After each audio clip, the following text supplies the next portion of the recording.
Assalamualaikum warahmatullahi wabarakatuh. Kami dari kelompok 2 akan mempresentasikan hasil diskusi kami mengenai UML atau Unified Modeling Language.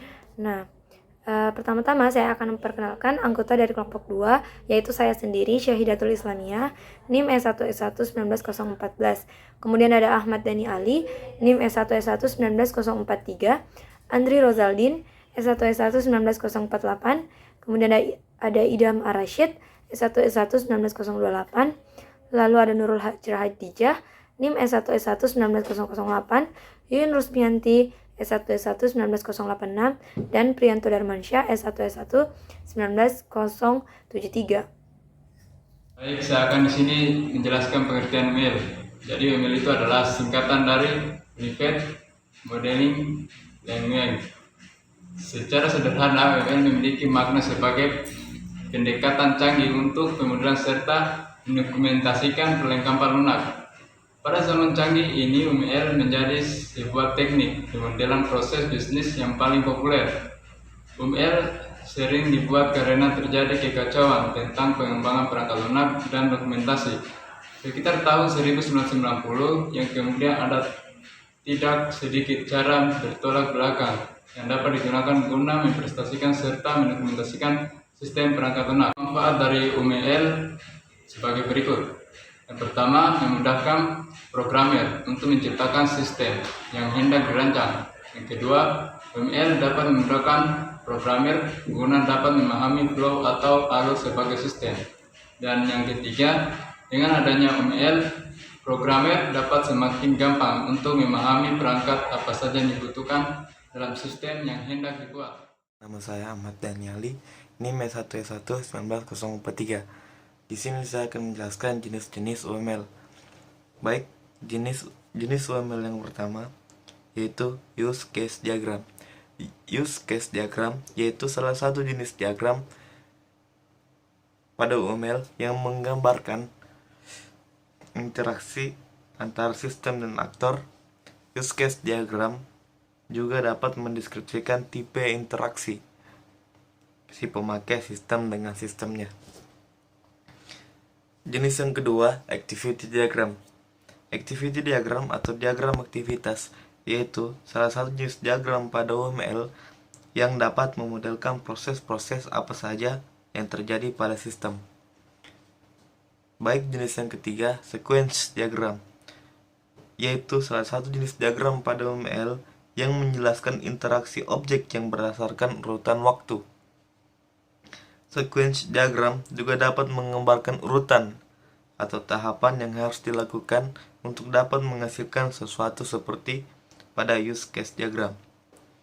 Jenis yang kelima, class diagram, yaitu salah satu jenis diagram yang digunakan untuk menampilkan kelas-kelas maupun paket-paket yang ada pada suatu sistem yang nantinya akan digunakan.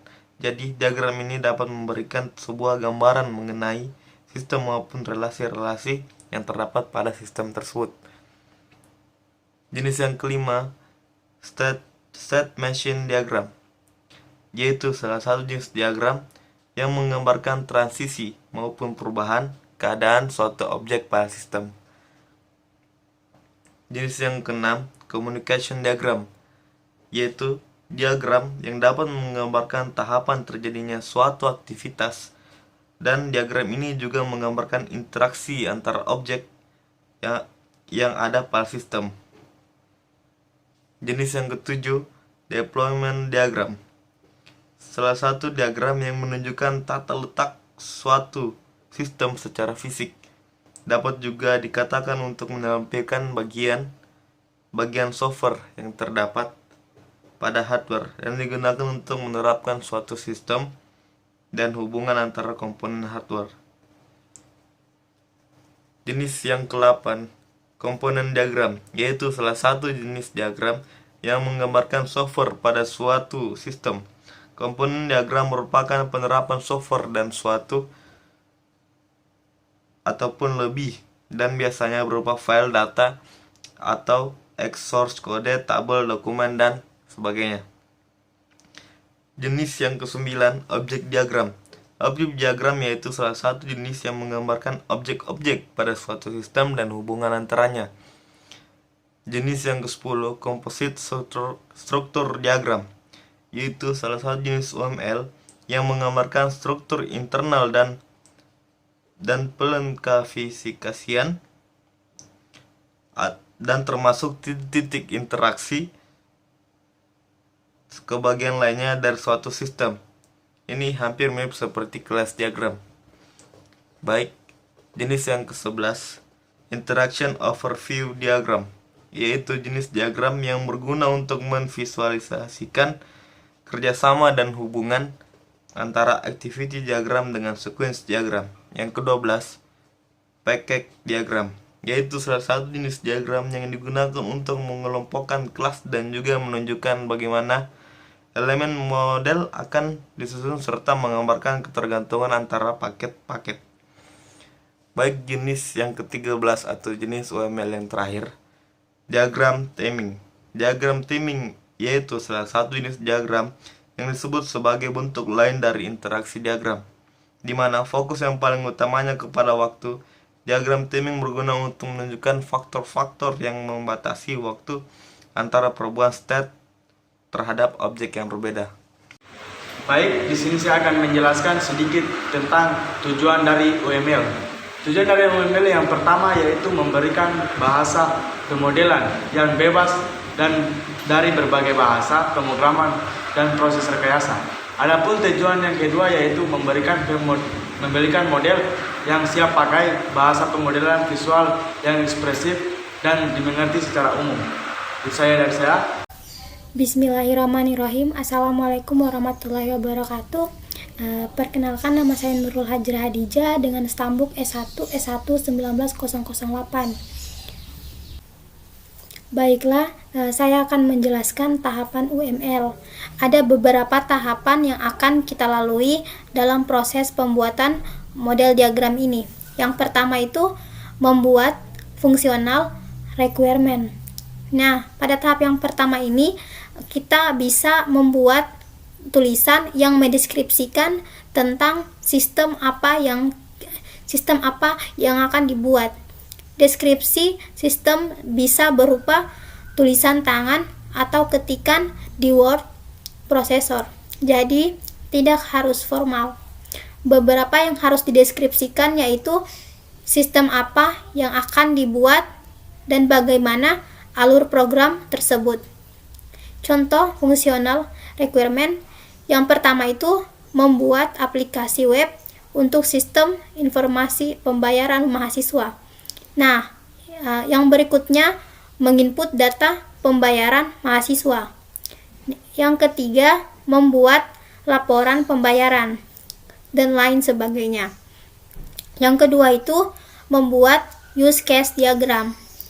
Setelah kita buat use case diagram, di mana pada diagram ini kita tentukan aktor dan use case-nya. Untuk aktornya sendiri dari tahapan 1 yaitu mahasiswa dan administrator bagian keuangan. Yang ketiga itu membuat kelas diagram. Selanjutnya buat kelas diagram. Di sini kita akan mengklasifikasikan kelas-kelas dan atribut yang akan dibuat. Kelas nantinya digunakan untuk proses coding sebuah program. Contohnya, kelas diagram perpustakaan atau model domain perpustakaan dan kelas diagram si akad. Yang keempat yaitu membuat sequence diagram. Di bagian keempat ini kita dilanjutkan ke tahap pembuatan sequence diagram. Diagram ini bisa dibilang model yang lebih detail dari tahap 1 sampai tahap 3. Di sini kita akan memasukkan hal-hal yang bersifat ke arah teknis. Tiap-tiap skenario dibuat sekuensnya. Contohnya, kita memiliki 2 skenario. Yang pertama, skenario transaksi pembayaran mahasiswa, dan yang kedua skenario cetak kwitansi. Baik, Yang kelima itu kita membuat activity diagram. Terakhir adalah membuat diagram activity. Diagram ini sangat cocok dengan flowchart, sehingga mudah sekali untuk dibaca. Contohnya, activity diagram pendaftaran mahasiswa baru. Mungkin itu saja yang bisa saya jelaskan pada kesempatan kali ini. Baik, di sini saya akan menjelaskan mengenai use case diagram. Apa sih use case diagram itu? Jadi, use case diagram merupakan diagram yang menggambarkan hubungan interaksi antara aktor dan juga use case atau fungsional dari sistem itu sendiri. Nah, use case diagram bisa mendeskripsikan sebuah interaksi antara satu atau lebih aktor dengan sistem yang akan dibuat. Use case diagram juga bisa digunakan untuk mengetahui fungsi apa saja yang ada dalam sebuah sistem dan juga merepresentasikan sebuah interaksi aktor dengan sistem. Komponen tersebut kemudian menjelaskan komunikasi antara aktor dengan sistem yang ada. Dengan demikian, use case dapat dipresentasikan dengan urutan yang sederhana dan akan mudah dipahami oleh para konsumen. Manfaat dari use case sendiri adalah untuk memudahkan komunikasi dengan menggunakan domain expert dan juga end user, memberikan kepastian pemahaman yang pas tentang requirement atau juga kebutuhan sebuah sistem. Kemudian use case itu memiliki 3 komponen. Yang pertama itu ada yang namanya sistem. Nah, jadi sistem ini dia menyatakan dia itu bentuknya kotak, menyatakan batasan sistem dalam relasi dengan aktor-aktor yang berada di luar sistem dan fitur-fitur yang harus disediakan di dalam sistem. Terus ada namanya aktor itu dia yang berbentuk orang. Aktor itu segala hal yang berada di luar sistem yang akan menggunakan sistem tersebut untuk melakukan sesuatu. Di sistem itu tidak hanya menyatakan manusia atau orang, tetapi juga bisa menyatakan sistem lain yang berinteraksi dengan sistem tersebut. Kemudian bisa jadi juga objek-objek lain. Kemudian ada use case yang berbentuk oval. Use case sendiri dia gambaran fungsional dari sebuah sistem. Next ada relasi dari use case diagram. Jadi relasinya itu ada association, generalization, dan juga dispensi. Association dia itu teknik mengidentifikasi relasi yang dilakukan oleh aktor tertentu dengan sebuah use case. Sebuah use case tertentu dia dinyatakan dalam garis. Kemudian ada generalization, dia mendefinisikan relasi antara dua aktor atau dua use case. Kemudian ada dependensi. Nah, dependensi ini ada 2, ada include dan juga ada extend. Dependensi dia itu dilambangkan dengan garis putus-putus. Kemudian itu dia berfungsi untuk mengidentifikasi hubungan antara 2 use case, di mana use case yang satu akan memanggil use case lainnya. Itu kalau include. Kalau extend, dia apabila pemanggilan memerlukan kondisi tertentu, maka akan berlaku dependensi. Kemudian di sini bisa kita lihat ada contoh dari use case diagram. Nah, di sini ada 3 aktor, yaitu customer, ATM teknisi, dan bank. Nah, bisa kita lihat di sini sistemnya adalah sistem bank ATM, nyatakan dalam gambar kotak. Kemudian ada beberapa use case atau fungsional, yaitu ada check balance, deposit funds, withdraw cash atau penarikan tunai, transfer fund, maintenance, dan juga repair. Nah, seorang customer bisa berinteraksi dengan sistem ATM ini yang dapat dilakukan fungsional dalam sistem itu bisa mengecek saldo atau check balance, kemudian ada deposit fund atau menyimpan dana, bisa juga melakukan penarikan tunai dan juga bisa melakukan transfer dana atau transfer fund. Nah, kemudian untuk ATM teknisi sendiri, dia itu hanya dapat melakukan maintenance atau pemeliharaan dan juga repair atau perbaikan.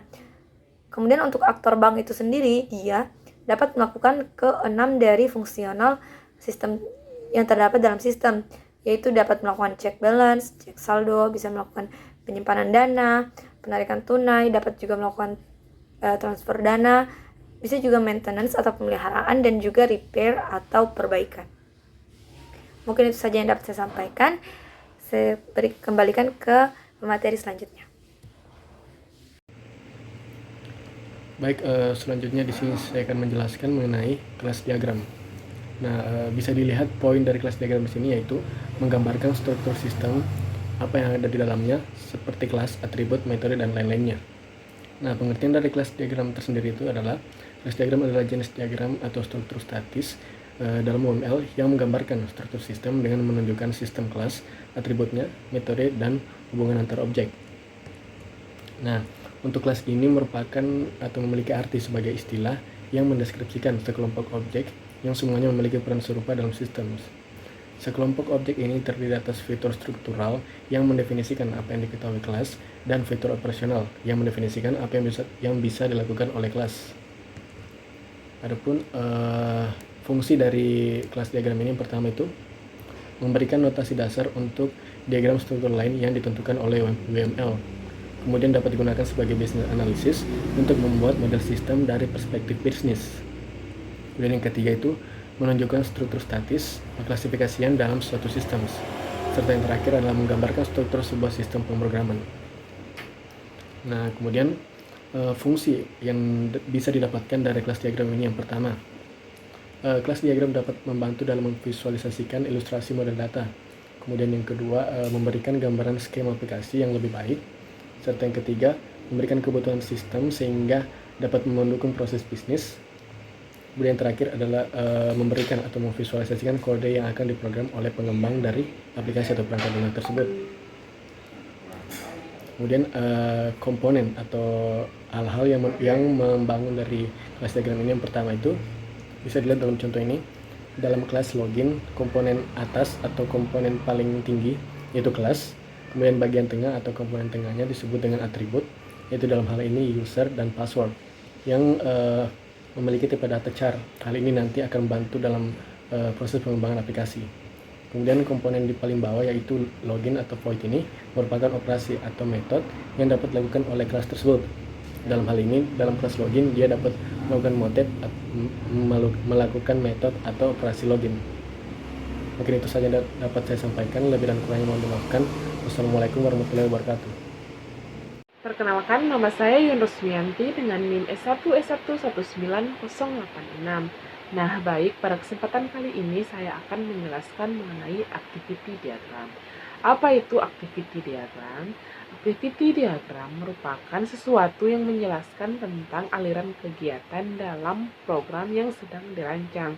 Nah, tentang proses aliran berawal, putusan yang mungkin terjadi, dan bagaimana sistem akan berakhir. Nah, jika perangkat lunak adalah film, maka activity diagram yang menentukan alur dari film tersebut, bagaimana endingnya, dan lain sebagainya. Nah, selanjutnya juga ada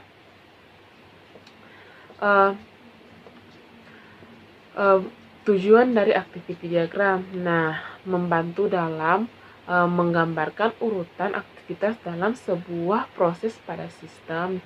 Selanjutnya bisa memperlihatkan urutan proses bisnis atau modelingnya.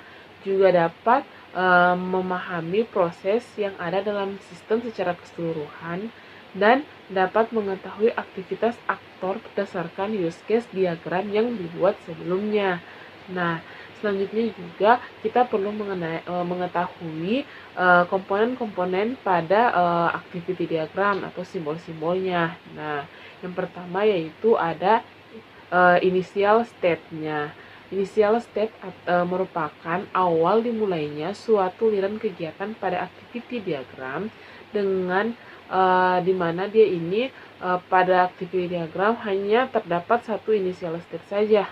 Nah, selanjutnya simbol ini merupakan simbol final state. Nah, final state ini merupakan bagian akhir dari aliran kerja pada sebuah activity diagram, di mana dia ini bisa terdapat lebih dari satu final state dalam sebuah activity diagram.